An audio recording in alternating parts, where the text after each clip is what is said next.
Ce matin, je vous propose une quatrième étude sur l'Église de Jésus-Christ. Vous savez que Jésus a un jour dit à ses apôtres, à ses disciples, « Je bâtirai mon Église ». Cette Église, nous avons vu qu'elle est à la fois universelle et à ce moment-là, elle est invisible, mais elle est tout autant locale et aussi visible. Alors, nous avons vu aussi que cette Église du Dieu vivant, tant l'Église universelle que l'Église locale, elle produit l'admiration des anges. Parce que l'Écriture dit dans Éphésiens que les anges voient la sagesse infiniment variée de Dieu dans l'Église. Alors nous allons voir ce matin comment il faut se conduire pratiquement dans cette Église. Si je tarde, tu sauras comment il faut se conduire dans la maison de Dieu qui est l'Église du Dieu vivant. Voilà ce que dit Paul. Vous savez que Paul, vous le savez peut-être pas, mais je vais vous l'apprendre, que Paul est celui qui a été chargé par Jésus-Christ de donner les plans spirituels de l'Église. Vous trouvez ça dans 1 Corinthiens au chapitre 3 et au verset 10, peut-être le lire pour que parfois on passe rapidement et puis on croit que les gens assimilent, mais je pense que c'est important que vraiment vous voyez comment ça fonctionne tout ça. 1 Corinthiens chapitre 3 verset 10, perdez pas Timothée. « Selon la grâce de Dieu qui m'a été donnée, dit Paul, j'ai posé le fondement comme un sage architecte et un autre bâtit dessus, mais que chacun prenne garde à la manière dont il bâtit dessus, car personne ne peut poser un autre fondement que celui qui a été posé, savoir Jésus-Christ. » Voilà. Jésus-Christ est le fondement. Ça veut dire qu'il a donné, on l'a vu dans les évangiles, les deux grands principes de l'Église.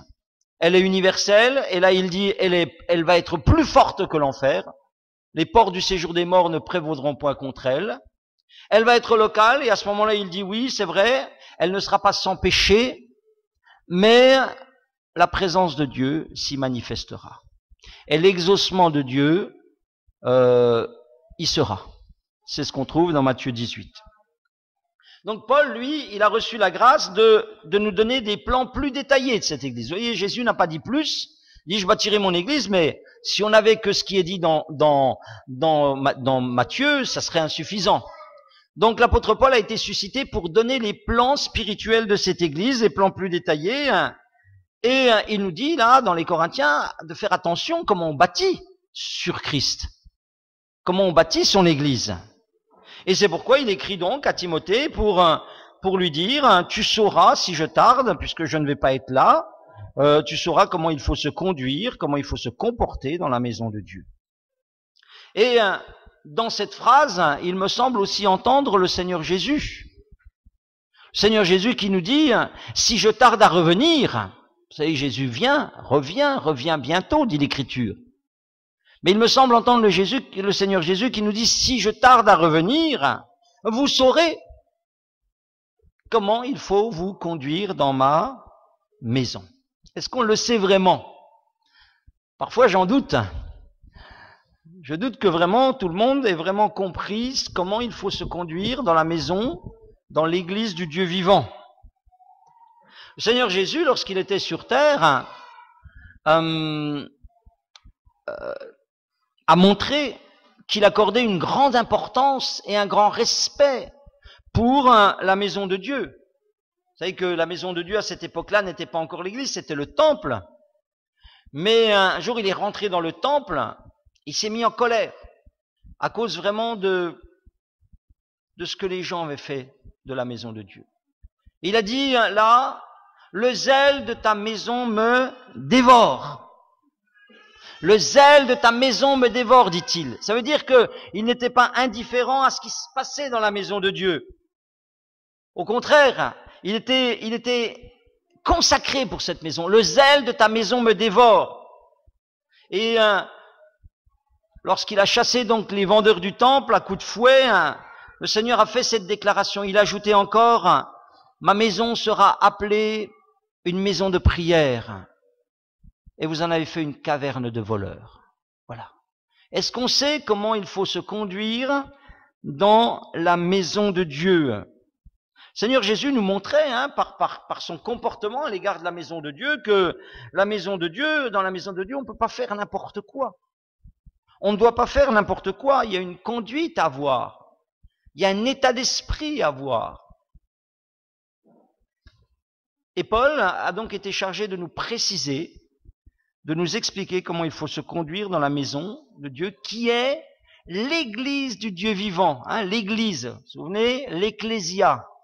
L'ecclésia, c'est le rassemblement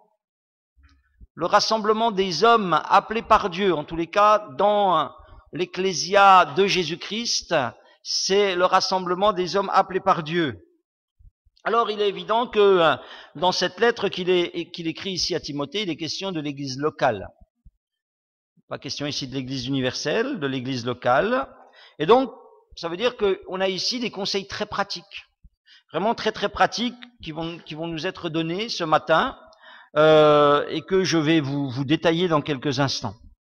Avant, je voudrais encore relever la vision que Paul a de l'église locale. Voilà. Il dit, verset 15, que cette église locale, la maison de Dieu est l'église du Dieu vivant, la colonne et l'appui de la vérité. Voilà. La maison de Dieu est la colonne et l'appui de la vérité. Qu'est-ce que c'est que l'église locale pour nous? Vous voyez que lui, pour lui, il a pas une définition. Si on faisait peut-être, si on demandait à chacun ce matin, peut-être qu'on avait demandé à chacun de mettre sur un petit bout de papier, qu'est-ce que c'est pour vous l'église locale? C'est là où je vais entendre la parole de Dieu. C'est là où je vais être béni. C'est là où je vais pouvoir louer le Seigneur. C'est là où je rencontre mes amis. C'est là où voilà. Qu'est-ce que c'est pour vous l'église locale? Avez-vous une vision élevée de l'église locale? La maison de Dieu est la colonne et l'appui de la vérité. Vous voyez, on n'est pas ras des pâquerettes là. C'est pas une petite chose. C'est la responsabilité terrible d'une assemblée. Elle est le support principal, je dirais presque unique de la vérité. La colonne et l'appui de la vérité. C'est-à-dire de Jésus. Parce que la vérité, c'est Jésus. Jésus a dit, je suis la vérité. L'église est la colonne et l'appui de Jésus-Christ. D'ailleurs, sommes le corps qui soutient la tête, qui est Jésus. C'est ce que dit le verset suivant. Donc il dit, ça continue, la colonne est l'appui de la vérité, mais où est, donc cornicar, conjonction de coordination. Donc ça veut dire que les deux phrases, elles sont liées entre elles. Et, sans contredit, le mystère de la piété est grand, Dieu a été manifesté en chair, justifié par l'Esprit, vu des anges, prêché aux nations, cru dans le monde, élevé dans la gloire. Vous savez maintenant ce que signifie le mot mystère. Le mot mystère n'a pas la même signification qu'on pourrait peut-être avoir nous dans notre langage. Le mot mystère dans la Bible signifie un secret qui a été gardé longtemps mais qui est maintenant révélé. Le mystère de l'Église, avons-nous vu la semaine dernière, caché, mais à la Pentecôte, toc, Dieu a révélé son plan de mettre ensemble les Juifs, les païens, tous les hommes dans un même lieu pour les bénir. Ici, il parle du mystère de la piété, je veux dire le mystère de la foi. Il dit que ce mystère de la piété, il est grand. Ça ne veut pas dire qu'il est très mystérieux, ça veut dire qu'il est grandiose. Il est grandiose, il est extraordinaire. La vérité concernant la personne de Jésus. C'est ça, le mystère de la piété. Ça veut dire que le secret concernant la personne de Jésus a été révélé. Et c'est grandiose. Quel est ce secret qui nous a été révélé? Dieu a été manifesté en chair. C'est le premier élément. On appelle ça l'incarnation. Ça veut dire c'est le Dieu qui s'est fait homme. Ça, c'est glorieux. Job déjà disait, si tu déchirais les cieux et si tu descendais. Voilà. Job l'a rêvé, Dieu l'a fait. Et puis ensuite il continue, ce Jésus-Christ, il a été il est Dieu fait homme, Dieu venu en chair, il a été justifié par l'Esprit. Il a été justifié par l'Esprit. Ici, c'est tout le ministère de puissance du Seigneur Jésus. C'est le baptême. Lorsqu'il nous a dit qu'au baptême, le Saint-Esprit est descendu sur lui sous forme d'une colombe. C'est tous les miracles de toutes les sortes, puisqu'il nous a dit qu'il allait de ville en ville loin du Saint-Esprit. C'est la résurrection, parce qu'il nous a dit que c'est par l'Esprit de résurrection qu'il est revenu à la vie. Il a été justifié par l'Esprit. C'est Jésus. Il a été vu des anges. Il a été vu des anges. Les anges ont été présents tout au long de son ministère terrestre. Nous les voyons à la naissance. Les anges sont là, proclament la naissance.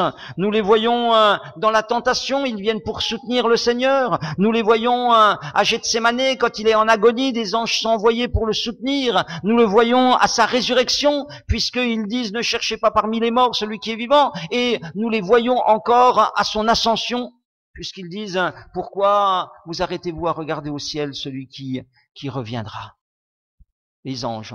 Il a été vu des anges dans sa vie terrestre. Il a été prêché aux nations, c'est le Seigneur Jésus.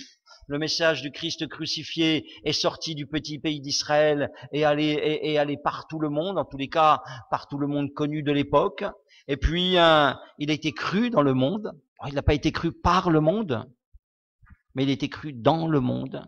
Des gens ont reçu cette vérité, ont reçu Jésus-Christ dans leur vie, et ça a béni leur vie. Et puis Jésus a été élevé dans la gloire. Il a été élevé dans la gloire, ça veut dire que il a retrouvé la gloire qu'il avait auprès du Père avant de venir sur terre. Ça veut dire qu'il s'est assis à la droite de Dieu. Vous avez ici, dans ces quelques versets, ce mystère de la piété. Vous avez ici en résumé tout le message concernant Jésus-Christ, concernant la vérité. Et ce message, c'est l'Église. C'est l'Église qui est chargée de le véhiculer, de le transmettre. Je bâtirai mon Église, pour quoi faire? Pour que l'Église ensuite, pour que le monde ensuite sache au travers de l'Église que je suis venu et que je suis retourné au ciel et ce qui s'est passé et pourquoi je l'ai fait. Et c'est pour cela qu'il faut qu'on ait une conduite spéciale dans la maison de Dieu, pour que rien ne vienne faire pour que rien ne fasse obstacle à la transmission du message depuis l'Église ou depuis Dieu jusqu'au cœur et à la conscience de l'inconverti. 1 Timothée chapitre 2 dit « Dieu veut que tous les hommes soient sauvés et parviennent à la connaissance de la vérité ». 1 Timothée chapitre 2 verset 3 « Dieu veut que tous les hommes soient sauvés et parviennent à la connaissance de la vérité ». Voilà. Et la maison de Dieu, l'Église, et cette Église locale, Dieu voulant, doit être la colonne et l'appui de la vérité. La colonne. Vous savez, des colonnes, par exemple, vous pouvez avoir l'image d'un pont, vous trouvez beaucoup de colonnes. Quand il y a des ponts, vous savez, des ponts qui permettent de franchir des abîmes, vous avez des ponts extraordinaires qui permettent d'aller d'un endroit à un autre, et puis ils tiennent ces ponts sur des colonnes, sur des piliers, parfois extraordinaires. Et le pont ne va pas exister sans les colonnes. Ainsi, la maison de Dieu, l'église locale est une colonne qui permet à la vérité d'aller de Dieu vers les hommes. Et ce grand but de Dieu est déclaré. Dieu veut que tous les hommes soient sauvés et parviennent à la connaissance de la vérité. Et l'assemblée, une assemblée, est un instrument essentiel pour conduire les âmes au salut et pour conduire les gens dans le ciel. Et chacun d'entre nous ici, nous avons eu besoin de l'Église pour connaître la vérité et pour grandir dans la vérité. Il faut prendre conscience de ça. Et c'est pour ça qu'on doit apprendre à se conduire correctement dans la maison de Dieu, pour avoir la victoire. Vous savez, une armée, elle ne marche pas dans le désordre. Parce que si elle marche dans le désordre, ça va être la débandade, elle va être vaincue, mais elle marche dans l'ordre, elle marche dans la discipline, et c'est ce qui la rend efficace. Pour employer une autre image, peut-être plus compréhensible, nous sommes dans l'Euro de football. Alors l'Euro de football, vous savez qu'il y a 24 équipes qui ont été chargées de défendre les couleurs de leur pays. Elles portent les couleurs de leur pays. Il y a un hymne national, elles sont là, elles représentent un pays. Et elles ont été envoyées pour gagner. Elles ont été envoyées pour gagner.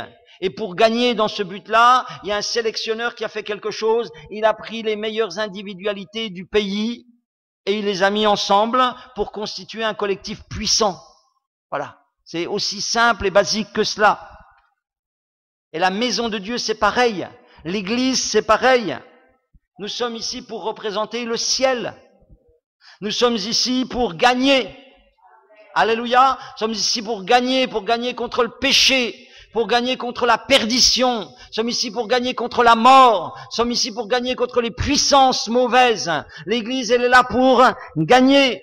Mais le collectif, l'église sera bon, l'église sera fort, l'église sera gagnante si les individualités qui la composent sont bonnes, si elles sont, je dirais, le meilleur possible.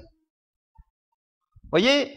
Donc c'est pour ça que vous et moi, nous devons apprendre à nous conduire dans la maison de Dieu, pour former une assemblée, un collectif qui soit fort, et pour pouvoir avoir une église qui puisse vraiment être une colonne, un appui de la vérité, qui puisse amener cette victoire de Christ. Et c'est pour ça que lorsque vous lisez la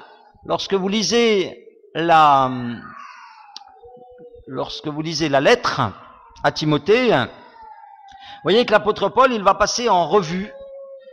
L'apôtre Paul, il passe en revue toutes les catégories de personnes qui se trouvent dans l'église. Et il rappelle pour chacune de ces catégories quelle doit être, ou chacune de ces personnes, quelle doit être sa fonction, son rôle, sa place, son attitude dans l'église du Dieu vivant. Voilà comment chacun, je vais vous en faire la lecture tout simplement, hein, c'est pas difficile, hein. Il écrit, hein, il lui dit, je t'écris ces choses, voilà, pour qu'on apprenne comment se conduire. Alors, quelles sont les recommandations? D'abord, vous avez un conseil, une recommandation générale. Chapitre 2, verset 8. Je veux donc que tous les hommes prient en tout lieu, en élevant des mains pures, sans colère ni mauvaise pensée. Voilà. Ça, déjà, c'est comme ça qu'on doit se conduire dans la maison de Dieu. D'accord? Hein? Ensuite, comment les femmes doivent se conduire dans la maison de Dieu? Verset 9, chapitre 2, verset 9. Je veux aussi que les femmes vêtues d'une manière décente, avec pudeur et modestie, ne se parent ni de tresses, ni d'or, ni de perles, ni d'habits somptueux, mais qu'elles se parent de bonnes œuvres, comme il convient à des femmes qui font profession de servir Dieu, que la femme écoute l'instruction en silence avec une entière soumission. Je ne permets pas à la femme d'enseigner ni de prendre de l'autorité sur l'homme, mais elle doit demeurer dans le silence, sous-entendu, bien sûr, pendant l'instruction. Nous avons aussi comment les responsables d'église doivent se conduire dans la maison de Dieu. Au chapitre 3, cette parole est certaine, si quelqu'un aspire à la charge d'évêque, c'est-à-dire à la charge de... c'est pas l'évêque de l'église catholique, hein, c'est l'évêque, c'est l'ancien, c'est le serviteur de Dieu. Si quelqu'un désire la charge d'évêque, il désire une œuvre excellente. Il faut donc que l'évêque soit irréprochable. Comme ça, c'est clair, c'est net. Irréprochable. Mari d'une seule femme, sobre, modéré, réglé dans sa conduite, hospitalier, propre à l'enseignement. Il faut qu'il ne soit ni adonné au vin, ni violent, mais indulgent, pacifique, désintéressé. Il faut qu'il dirige bien sa propre maison et qu'il tienne ses enfants dans la soumission et dans une parfaite honnêteté. Car si quelqu'un ne sait pas diriger sa propre maison, comment prendra-t-il soin de l'église de Dieu? Il ne faut pas qu'il soit à nouveau converti, de peur qu'enflé d'orgueil, il ne tombe sous le jugement du diable. Il faut aussi qu'il reçoive un bon témoignage de ceux du dehors, afin de ne pas tomber dans l'opprobre et dans les pièges du diable. Voilà comment un serviteur de Dieu doit se conduire dans la maison de Dieu et naturellement en dehors de la maison de Dieu. Il va sans dire que cette attitude qui vous est demandée, elle ne vous est pas demandée seulement quand vous franchissez la porte de l'église, mais elle vous est demandée de manière générale dans votre vie. De même, un petit peu plus loin, il va nous dire comment ceux qui ont un service, une charge dans l'Église, doivent se conduire.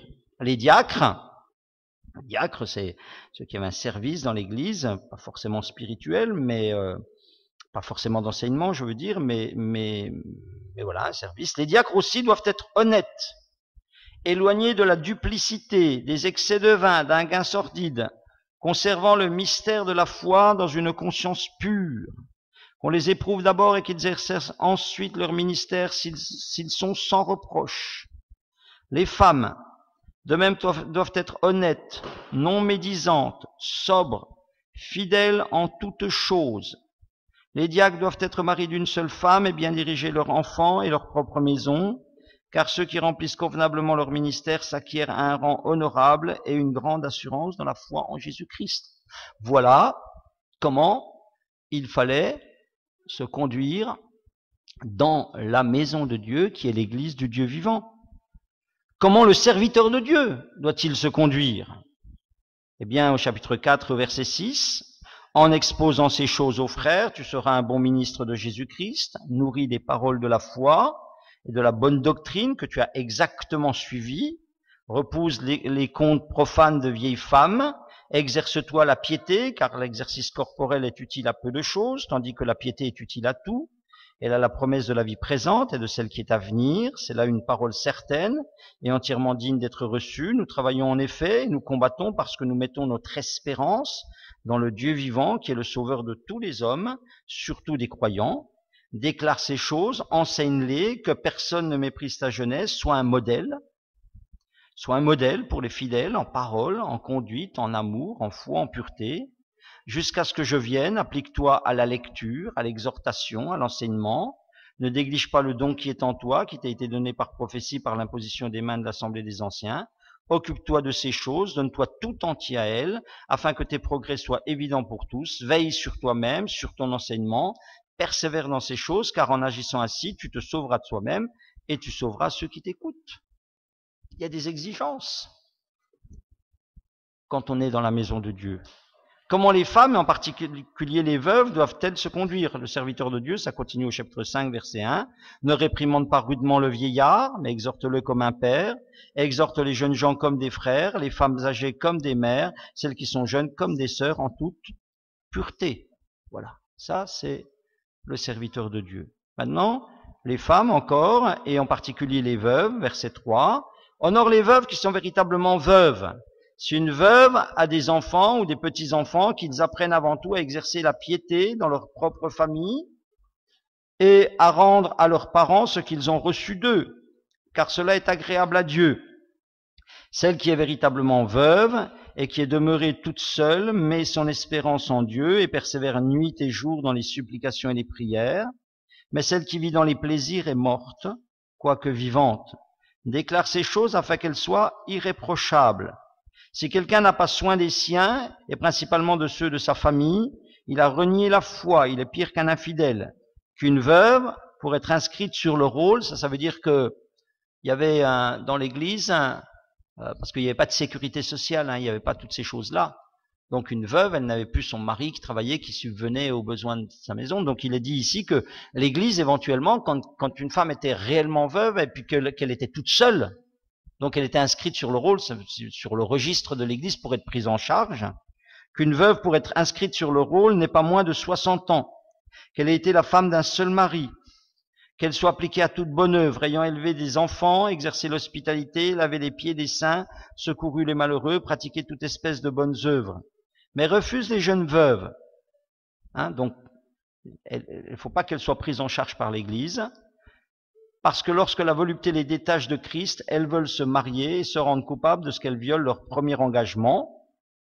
Après cela, étant oisives, elles apprennent à aller de maison en maison, et non seulement elles sont oisives, mais encore causeuses et intrigantes, disant ce qu'il ne faut pas dire. Je veux donc que les jeunes se marient, qu'elles aient des enfants, qu'elles dirigent leur maison, qu'elles ne donnent à l'adversaire aucune occasion de médire, car déjà quelques-unes se sont détournées pour suivre Satan. Si quelque fidèle homme ou femme a des veuves, qu'il les assiste et que l'Église n'en soit point chargée afin qu'elles puissent assister celles qui sont véritablement veuves. Voilà. Voilà comment il faut se conduire dans la maison de Dieu. Hein. On doit, dans les familles, on doit prendre soin, hein, et on doit porter les membres de famille. Ça, c'est quelque chose qui était voulu par Dieu. Ceci, dit le passage, est agréable à Dieu. Comment l'Église doit se conduire envers les anciens?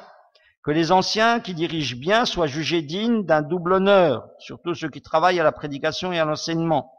Car l'Écriture dit, tu ne muselleras point le bœuf quand il foule le grain, et l'ouvrier mérite son salaire. Ne reçois point d'accusation contre un ancien, si ce n'est sur la déposition de 2 ou de 3 témoins. Ceux qui pêchent, reprends-les devant tous, afin que les autres en éprouvent de la crainte. Je te conjure, devant Dieu, devant Jésus-Christ et devant les anges élus, d'observer ces choses sans prévention et de ne rien faire par faveur.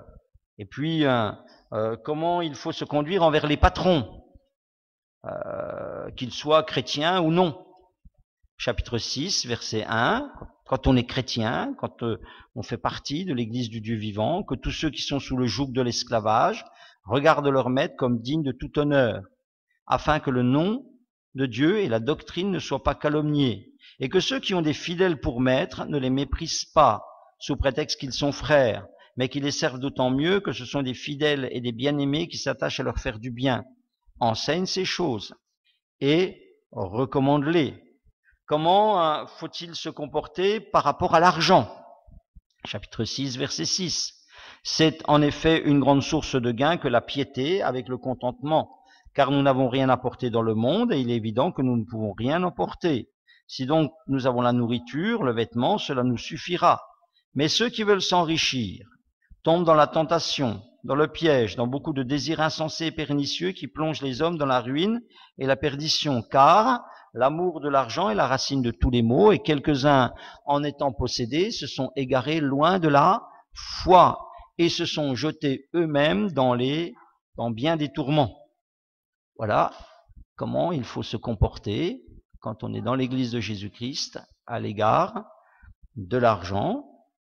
Il faut avoir de l'argent pour vivre, mais il ne faut pas en faire une quête, parce que on risque de devenir esclave de ce mauvais maître. Et puis, comment il faut se conduire peut-être encore si on veut être un véritable homme de Dieu. Au verset 11 du chapitre 6, pour toi, homme de Dieu, fuis ces choses. Donc, choses du dessus, c'est-à-dire l'amour de l'argent. Recherche la justice, la piété, la foi, l'amour, la patience, la douceur. Combat le bon combat de la foi, saisis la vie éternelle à laquelle tu as été appelé et pour laquelle tu as fait une belle confession en présence d'un grand nombre de témoins.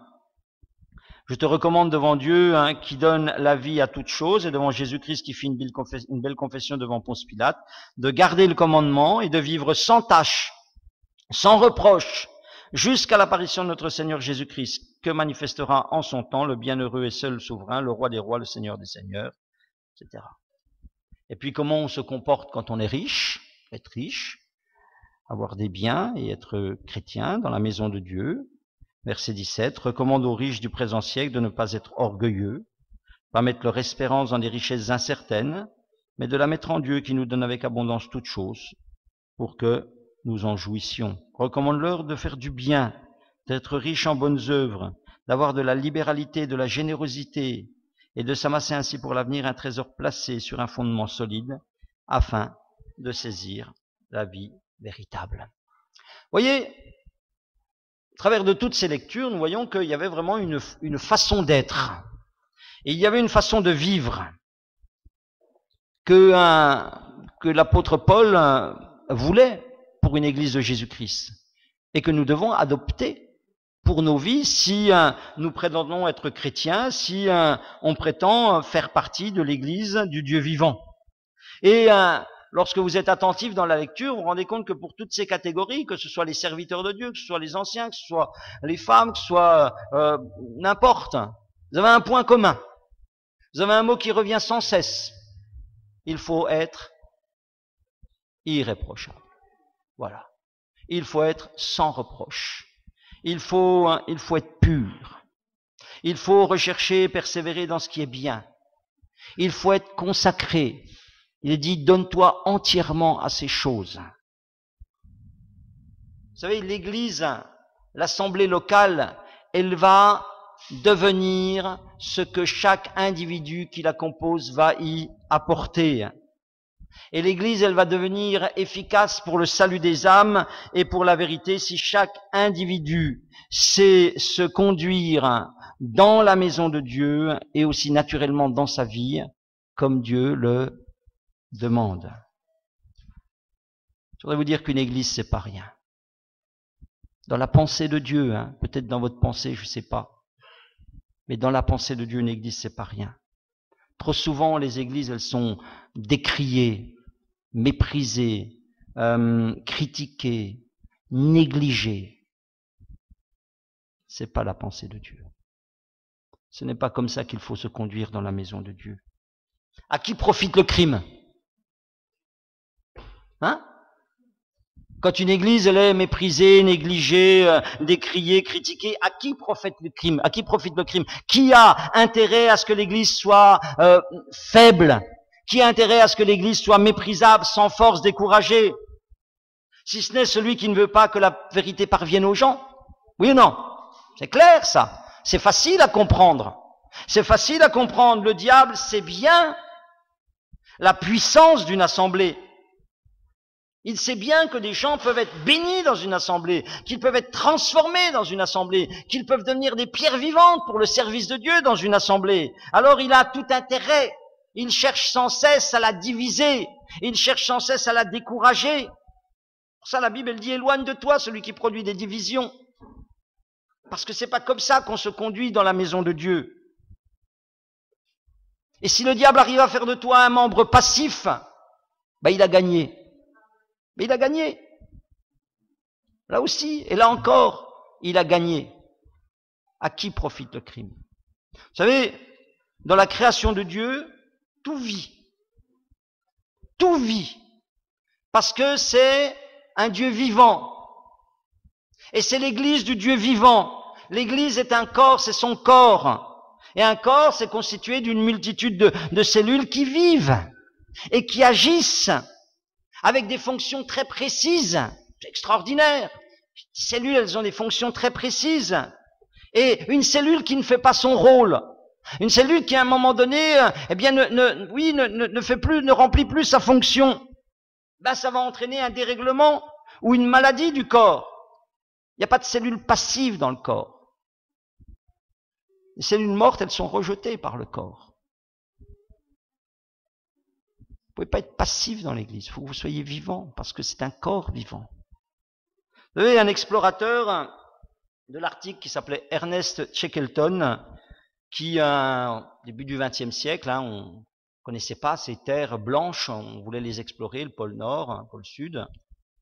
Et il a passé une annonce dans un journal à Londres, c'était en anglais, donc il voulait partir en exploration dans l'Arctique. Et puis cette annonce était la suivante: recherchons hommes acceptant maigre salaire pour voyage périlleux dans froid glacial, plusieurs mois d'obscurité, danger constant, retour sain et sauf peu probable.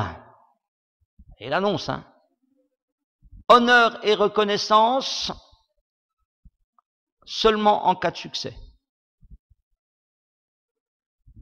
Et l'histoire nous dit que des milliers d'hommes ont répondu à cette annonce. Vous savez, Jésus-Christ, je crois qu'il passe la même annonce. Cherche hommes et femmes pour un travail difficile, m'aider à bâtir mon Église. Je bâtirai mon Église. Il y a une intention. Il y a quelqu'un qui s'appelle Paul qui en donne les plans, mais il faut bâtir. Il dit maintenant, il faut bâtir sur ces plans.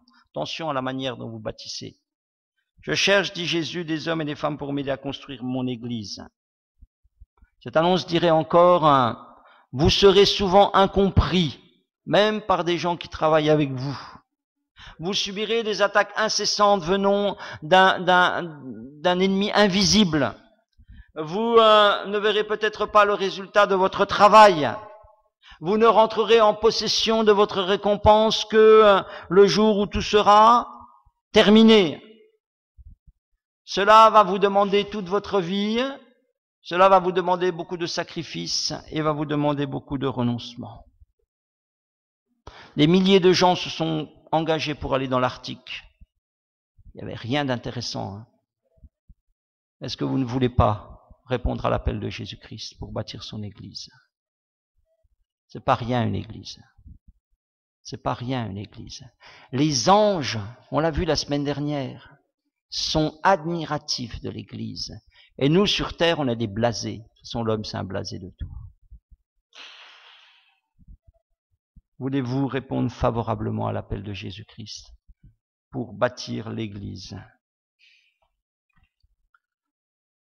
Vous le regretterez pas. Voilà. Et celui qui vous parle est bien placé pour vous en parler, puisque ça fait 30 ans qu'il s'est attelé à cette tâche. C'est un bon maître. Alléluia. C'est un bon maître. C'est un maître fidèle. Et l'Église est une chose merveilleuse. Avec tous ses défauts, avec toutes ses difficultés, avec les fatigues qu'elles peuvent procurer, les déceptions qu'elles peuvent procurer. L'Église est une chose merveilleuse. C'est ce que nous rappelle Paul dans sa lettre. Peut-être rapidement, il dit 4 petites choses. Il dit que l'assemblée, c'est un lieu de conservation. Hein? D'abord, il dit que c'est là où on va conserver sa foi. 1 Timothée, chapitre, je ne vais pas vous lire tous les passages, mais on retrouve plusieurs passages qui en parlent. Par exemple, 1 Timothée 3,9, les diacres doivent conserver le mystère de la foi dans une conscience pure. Et au chapitre 1, il dit que certains, cette conscience ne l'ayant pas gardée, ont fait naufrage par rapport à la foi. 1 Timothée 1,18. L'Église va vous aider à conserver la foi. Parce que c'est là que la parole est prêchée et que la foi elle est entretenue. Et ceux qui ont essayé de vivre leur foi sans l'Église ont fait la démonstration que ça n'était pas possible. On s'émousse déjà avec l'Église, je crois que je vous l'ai dit la semaine dernière, déjà avec l'Église, on voit des gens qui périclitent, des gens qui perdent sans l'Église. On s'émousse, on s'égare et on finit par faire naufrage par rapport à la foi. C'est un lieu de conservation, l'Église, conservation de la sanctification. Chapitre 4, verset 12, il est dit que personne ne méprise sa jeunesse, soit un modèle pour les fidèles en parole, en conduite, en amour, en foi, en pureté. L'Assemblée va vous garder de bien des dérives, de bien des débauches, parce que il y a des gens qui, tout en étant dans l'Église, dérivent et se débauchent. Mais si vous êtes dans l'Église, ça vous préserve. Parce que ça nous avertit, parce que ça nous reprend, parce que l'exemple des autres peut nous préserver, soit un modèle. Voilà, ça peut nous préserver. C'est un lieu de conservation du zèle. Chapitre 6, verset 12.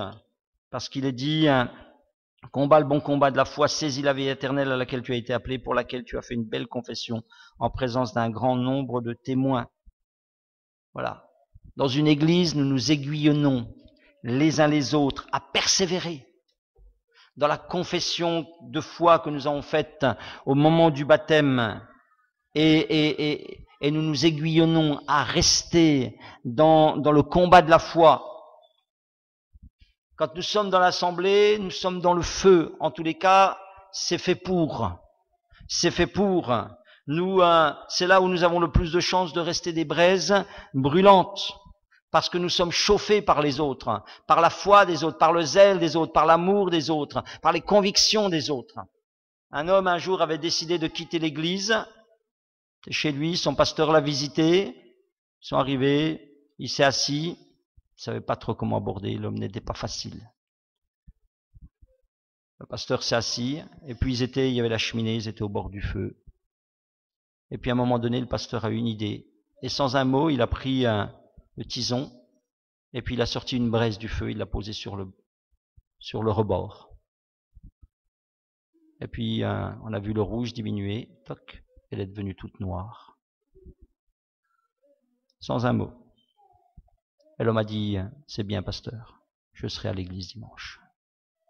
Parce que c'est ce qui va arriver, frères et sœurs. Si vous retirez de l'église, vous perdrez votre feu.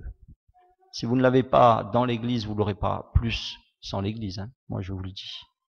Si nous nous désengageons, nous perdrons. Nous perdrons la foi, nous perdrons la sanctification, nous perdrons le zèle. Je dirais même pire que le perdre. Même pire que le perdre, nous allons les transformer et nous allons en garder l'apparence mais sans la force.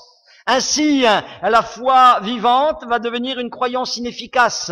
Ainsi, la sanctification, elle va devenir un effort pour paraître.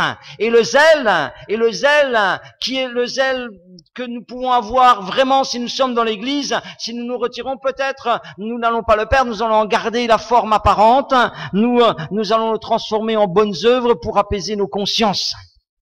C'est pire que le perdre. C'est en transformer. C'est le transformer, mais en perdant tout ce qui en fait la force. Souvenez-vous, l'assemblée est un lieu de conservation. Deuxièmement, l'assemblée permet l'enseignement et l'instruction. Vous avez le mot doctrine qui revient, enseignement qui revient sans cesse, 7 fois le mot doctrine dans la lettre. 1 Timothée 3, 4, enfin 1 Timothée chapitre 1, versets 3 et 4. Je te rappelle l'exhortation que je t'adressais à mon départ pour la Macédoine, lorsque je t'engage à rester à Éphèse, afin de recommander à certaines personnes de ne pas enseigner d'autres doctrines, de ne pas s'attacher à des fables, à des généalogies, patati patata, voilà. J'ai des gens qui partent. Vous savez, des gens sont délirants. J'ai fait une visite cette semaine. Vous avez des gens, ils ont un mélange dans leur tête entre tous les courants, entre le courant religieux, le courant, les courants spirituels, et voilà, il y a aucune certitude. Je dis, mais sur quoi vous basez? Comme ça, voilà, comme ça. C'est des choses, parce que certaines façons de penser sont plus plaisantes que d'autres. L'assemblée et le Dieu, on va recevoir l'enseignement sur Dieu, sur sa volonté. Le païen y entend la vérité pour le conduire à la conversion, et le chrétien y reçoit les exhortations pour rester dans la foi, pour trouver un équilibre dans sa vie et pour avoir une vie qui en fin de compte glorifie Dieu, parce que c'est le but. L'assemblée est un lieu d'instruction que vous n'avez pas autrement. L'assemblée permet de découvrir et de dévoiler les individus. Parce qu'il dit au chapitre 5 au verset 24, il est dit « Les péchés de certains hommes sont manifestes avant qu'on les juge, tandis que chez d'autres, ils ne se découvrent que dans la suite. » L'assemblée, c'est un magnifique révélateur de caractère des gens, des natures des gens. Vous savez, on connaît bien les gens que si on habite avec eux. Vous avez des gens, vous parlez 10 minutes avec eux dans la rue, vous pouvez dire c'est la plus excellente des personnes. Et puis, quand vous passez peut-être 3 jours avec ou une semaine avec, vous dites, c'est pas quand même tout à fait. Il y a dans les vies des travers, il y a dans les vies des péchés, des comportements qui ne se voient pas tout de suite. C'est le malheur de bien des mariages. Par exemple, au bout de quelque temps, on s'aperçoit que, par exemple, le petit chaperon rouge, en fait, c'était le méchant loup. On a épousé le petit chaperon rouge, mais bon... au bout de quelques mois, de quelques années, mince, le masque tombe. Voilà. Dans l'église, vous savez, quand les gens sont confrontés à la vérité, pendant des mois, pendant des années, ils ne peuvent pas jouer. Au bout d'un moment, ils ne peuvent pas jouer. Les masques tombent. Chapitre 3, verset 10 aussi, il est dit, par exemple, sur ce révélateur, les anciens, qu'on les éprouve d'abord et qu'ils exercent ensuite leur ministère, s'ils sont sans reproche. Voilà. Ça permet pas seulement de voir les mauvais côtés, mais aussi les bons côtés, les capacités spirituelles des uns, des autres, leur persévérance, leur engagement, et par leur comportement, certains montrent bien que des plus grandes choses peuvent leur être confiées. Il est dit éprouve-les, et puis ensuite qu'ils exercent leur ministère. Voilà.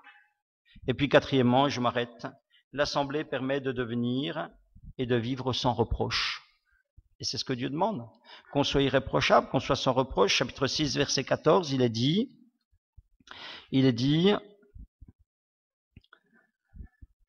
de garder, voilà, je te recommande de garder le commandement, et de vivre sans tâche, sans reproche, jusqu'à l'apparition de notre Seigneur Jésus-Christ. Cette foi dans la lettre, vous trouvez la notion de pureté.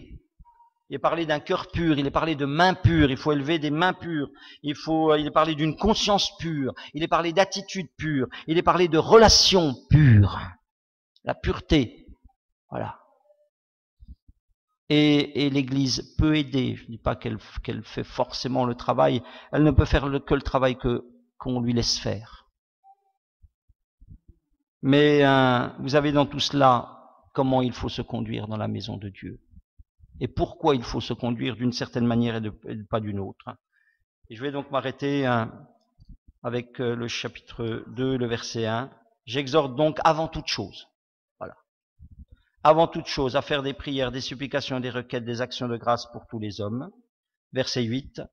Je veux donc que les hommes prient en tout lieu en élevant des mains pures, sans colère ni mauvaise pensée. L'assemblée, la maison de Dieu, l'Église du Dieu vivant est un lieu de prière, de louange spontanée en élevant les mains. Et là, nous rejoindrons le désir et la pensée du Seigneur qui disait que son Église ne doit pas être une caverne de voleurs, mais une maison de prière. Que le Seigneur soit béni